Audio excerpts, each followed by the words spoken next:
What's up, guys? I'm here at this brand new dealership in Port Charlotte, Florida, Mazda of Port Charlotte, with a brand new model from the brand. This is 2025 Mazda CX-70, and today I'm going to take in a complete tour of this vehicle. We're going to check it out from the exterior, interior technology, and a test drive. So if you like watching videos like this, don't forget to check out the rest of my channel, hit that like and subscribe button. Now let's get back to this.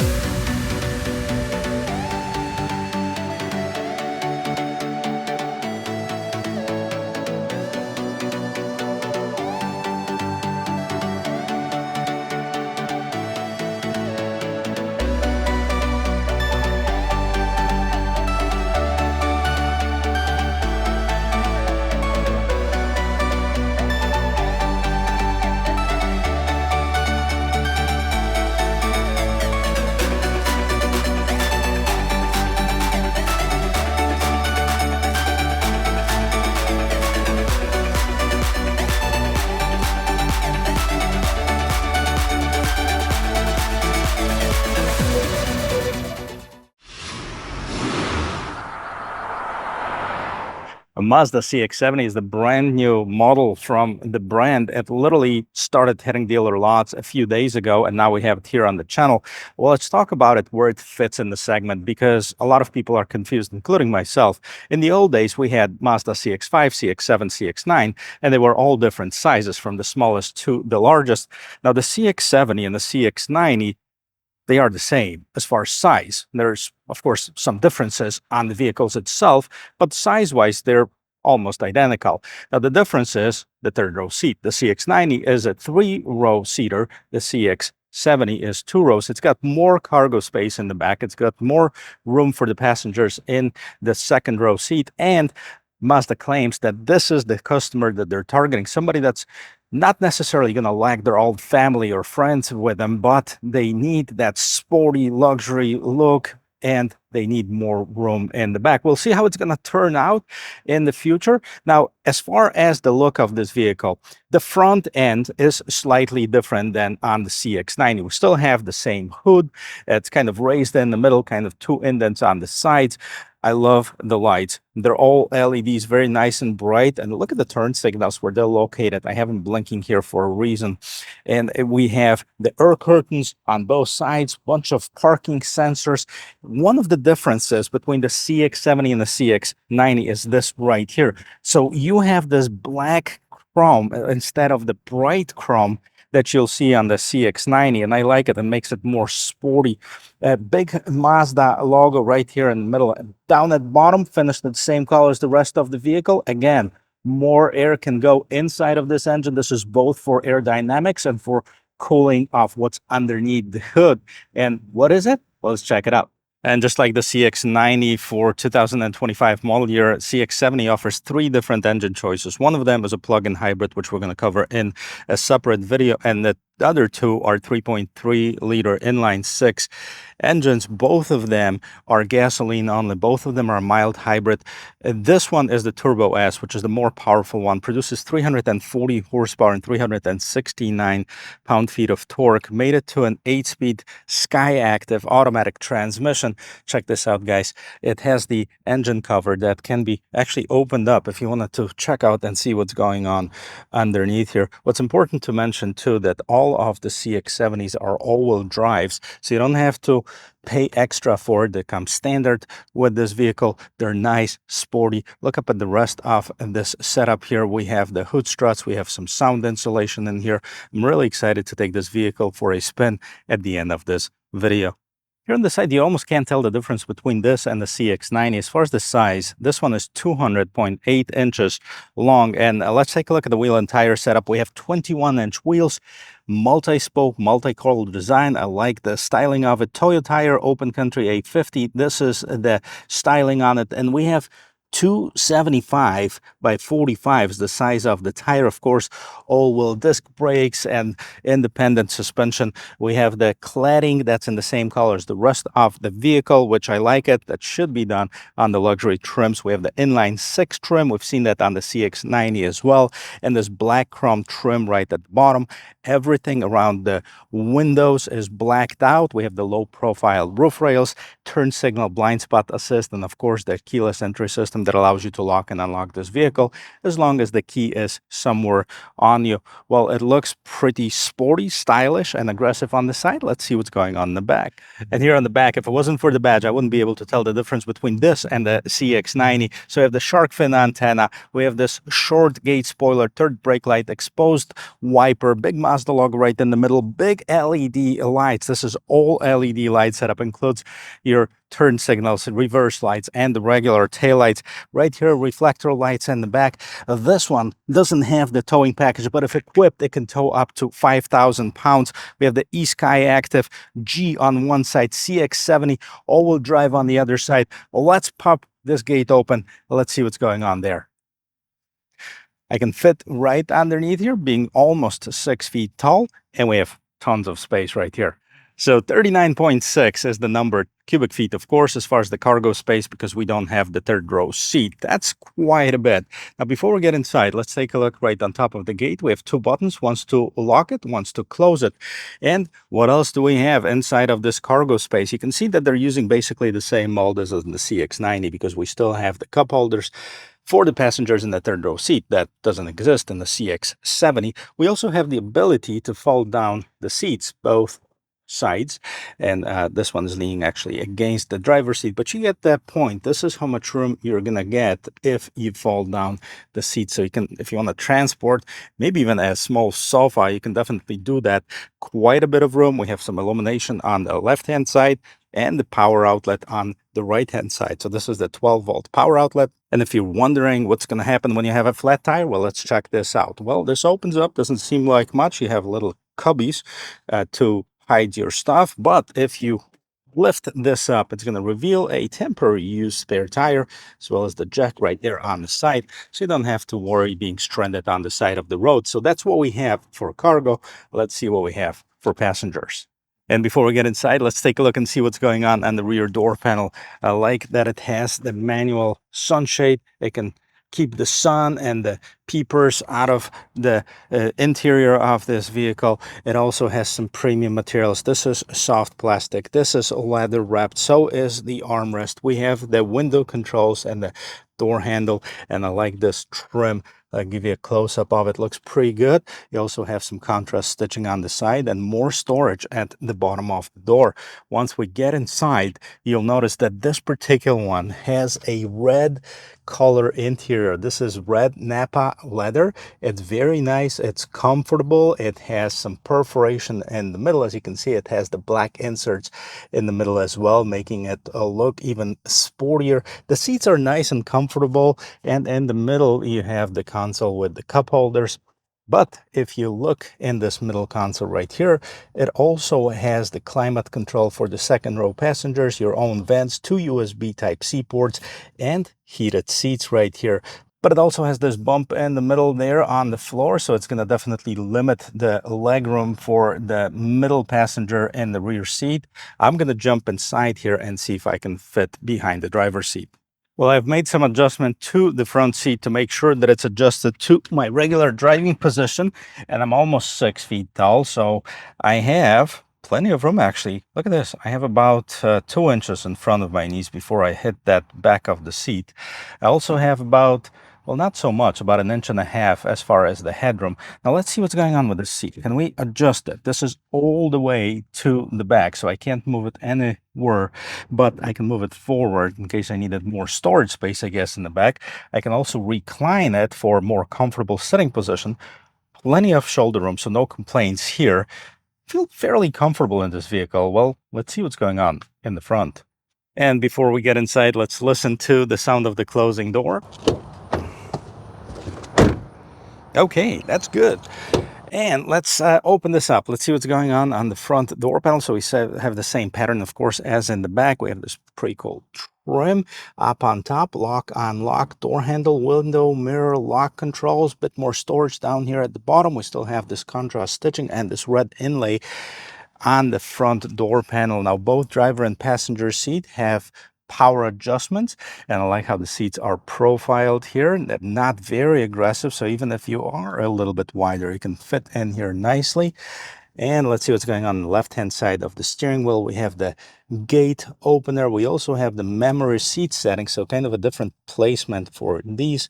And right on top, we can do the intelligent stop off, traction controls off, parking sensors off, and you can turn off the audible warnings for some of the safety features on this vehicle. You have power tilt and telescoping steering wheel. The interior looks super premium. Let me jump inside. I'll show the rest of it.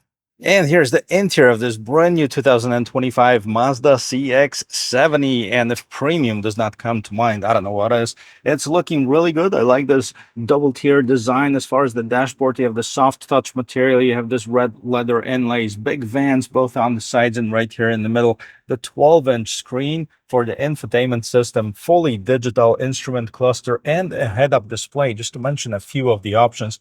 Well, let's take a look at what's going on as far as the steering wheel. So it is definitely on the smaller side, sportier side. It's a leather wrap that has the contrast stitching right here on the inside. It has pedal shifters in the back. If there was one complaint that I could make, yeah, that would be the pedal shifters. Make it bigger. It is a sporty SUV. On the left-hand side of the steering wheel, we have the media control, so you can adjust your volume, track, source, etc. You also have the phone pickup, hang-up button, and the info button that displays what's going on in the instrument cluster. On the right-hand side, you have the adaptive cruise control and the regular cruise control settings, as well as the lane keep assist. Mazda logo, of course, right in the middle. I like this aluminum trim. And let's see what's going on in the instrument cluster. So we have 3 different drive modes. And let's see, we're going to hit it the MI Drive Select, which is basically Mazda Intelligent Drive Select. And here's what we have. We have the off-road mode.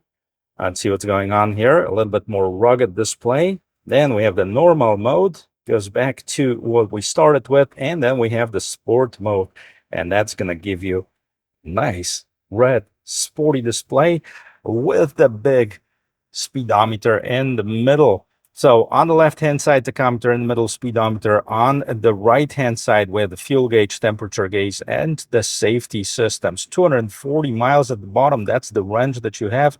48 miles on this vehicle, 81 degrees outside. Oh, let's see what other functions are there. So you can put a compass in here if you'd like to. You can also select it to off, nothing in here. Okay, here's your trip meter, eye active, sense status. That's basically those safety features, and back to compass. So a little bit of customization, not a whole lot, but it is there. You also have some regular icons down here at the bottom, like your hazard lights. They're blinking over there. And you have a head-up display. Now, for some reason, this one is not turned on. I'm going to figure it out, promise you, in a little bit.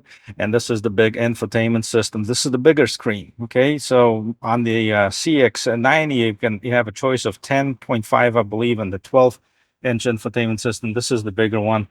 Is it touchscreen? No, but guess what? If you have Apple CarPlay, which I don't, apparently it turns into the touchscreen system. So it must be somebody that's working for Mazda that's really an Apple lover and Android hater that's only allowed this to happen for the Apple CarPlay. Other than that, you control it through this controller, which is not a huge deal, but that's something that would probably bother me just a little bit, because I like to have the ability to just touch it and go.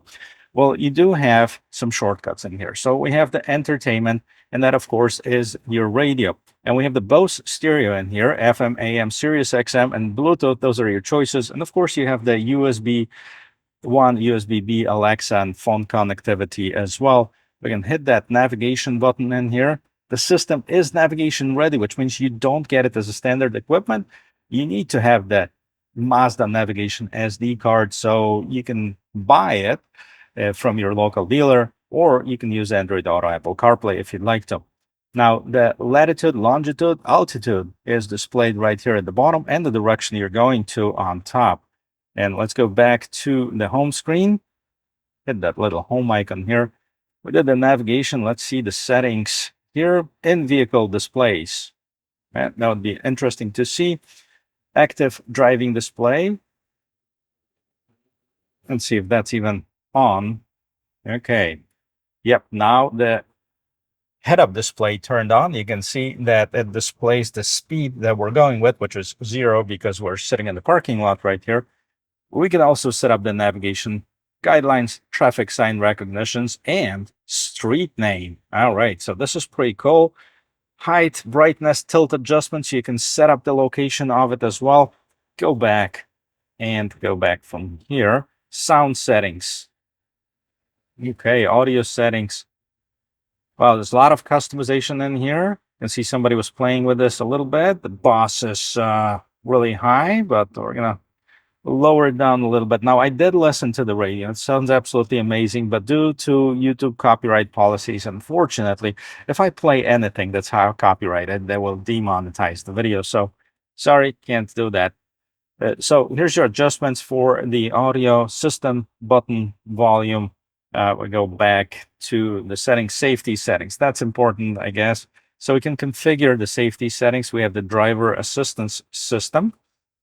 And once you click that, we have the Mazda radar, cruise control, traffic sign speeds limit, audible cruise confirmation, traffic sign recognition system, speed limit sign recognition, audible alert, speed limit sign threshold. Okay, so they really want you to be aware if you are going over the speed limit. You can turn it off, by the way, though. So collision avoidance, we have the lane keep assist, smart brake support, turn across traffic, front crossing, different alerts, head-on collision mitigation. So definitely lots of safety feature, smart brake support, rear emergency lane keeping, road keep assist, blind spot assist, head-on collision avoidance assist, and then we can restore factory settings. So lots of customization, and here you can turn on or off all those safety features. Why don't just leave them all on, unless that audible could be a little bit annoying sometimes.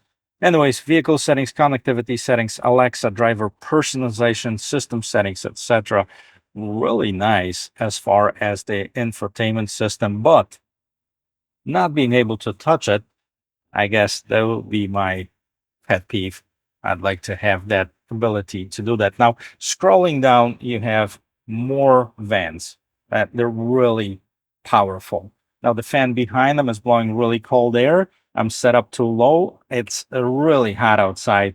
And we have the climate control settings here.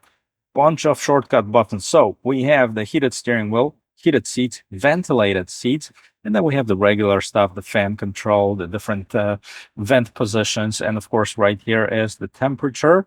Okay, so we can make it warmer in here and set it to auto. We'll sync it. And there you go. All of a sudden it becomes quieter. Down here at the bottom, you have the wireless charging pad, 12-volt power adapter. This is your MI drive, so Mazda Intelligent Drive Select. We went through that already. We have the sport, normal, and off-road. There's a tow mode available if equipped, and that's going to be able to tow up to 5,000 pounds. So regular shifter, what's different about this shifter is in order to shift it, of course, you have to press the button right on top, move it to the right, and that takes you into reverse. While we're here, let's take a look at this rear view camera. And I like this camera system. It has a really good quality.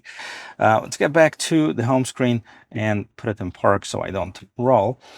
Down here at the bottom, you have your regular shifter. Of course, we have the hill descent assist. This is your camera button. Right here, cup holders, and down below we have this dial that controls it all, and we have the power, volume, electronic parking brake, brake hold, and the little bit of storage in the armrest, 2 USB Type-C ports.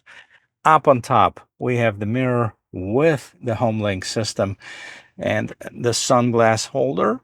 Yep, right here. Panoramic sunroof. Let's pop this open before it starts raining. Okay, it opens up. Big panel over here. And we can also slide it open to let more air inside of this cabin. We also have the light controls in here. And these are LEDs, I believe. Let's see. Yep, of course, LED lights. You can see nice and bright. Of course, it's bright outside, so it's hard to see. But the interior is really good looking. It's really quality. This is what stands apart from a lot of the competitions. When you touch something and it's solid, you know it's quality. It's soft, it's quiet. We're going to see how it drives in just a little bit. But before we do that, let's talk about the price. And before we take it for a spin, let's talk about pricing. There's three different engine options. One is the plug-in hybrid, which we're going to cover that and the pricing in a separate video.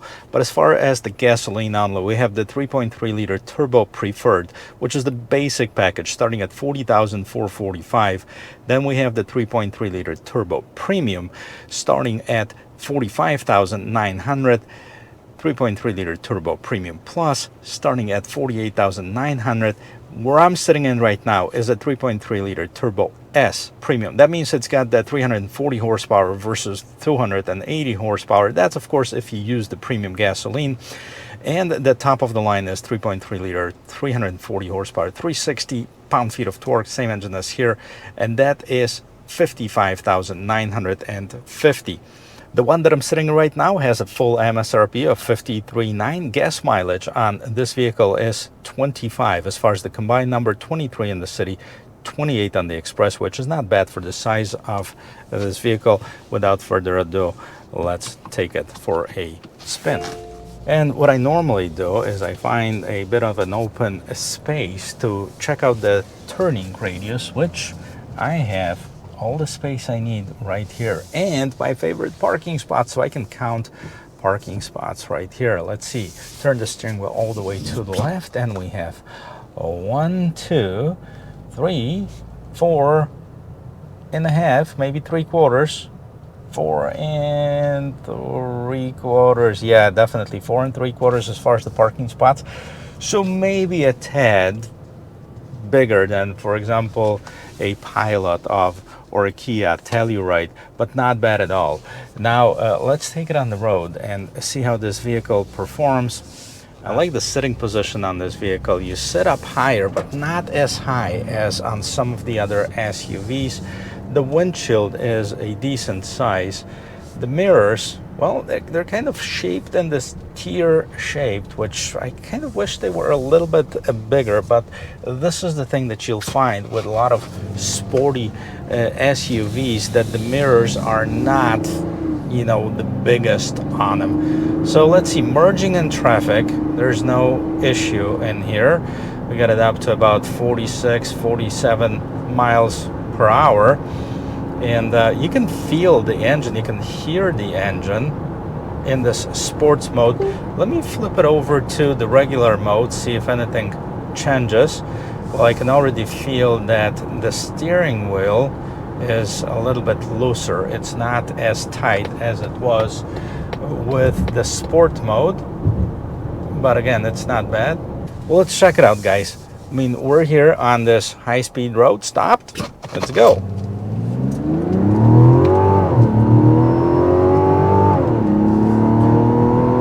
And 60. Okay, so no issues getting up to speed. You can definitely hear the engine, and I wasn't even in the sport mode. I was in the regular normal mode. So definitely this thing can hold its own. The one thing that I noticed, that it feels heavy, which is a good thing. It feels like it's a quality vehicle, and definitely when you step down on it, you can definitely feel that. I'm going to flip it to the sport mode really quick and see what the pedal shifters do. Okay, all right, now we have a manual. We'll put it in, reduce it, and go. Yeah, I mean, it's really nice. Once it gets to the cruising speed, nice, quiet, perfect. So Mazda CX-70. Now a lot of people are asking the question, why not just buy the CX-90 and fold down the third row seat? And I'm kind of in the same boat, right? I agree with that. But I had a viewer that on Hyundai Santa Fe say, well, you know, the seats add extra weight. And they do, not a lot, but they do a little bit extra weight. They also take away a little bit from storage, and they do. So there are people that, like I mentioned in the beginning of this video, don't have the need to carry a lot of people with them all the time. But they do want the maximum storage and the maximum performance. And of course, when you take the weight away from the vehicle, when you make it lighter, it's going to be slightly faster. And, you know, it's going to give you more cargo space. So we're back here in this parking lot. Let's sum it all up. Let me know what you think, guys, as far as the Mazda CX-70. Does it have a place in the marketplace? Is it the right decision by Mazda? Well, it's not for me to judge. Sales will tell over time if this was the right decision or not. I mean, it is definitely a great vehicle. It's quality, it's luxury, it's sporty. So if you are looking for something that's mid-size, but you don't have the need for that third row seat, definitely consider one of those. Guys, thank you very much for watching. I hope this was helpful, and if you like videos like this, don't forget to check out the rest of my channel, hit that like and subscribe button, and I'll see you in my next video. Cheers.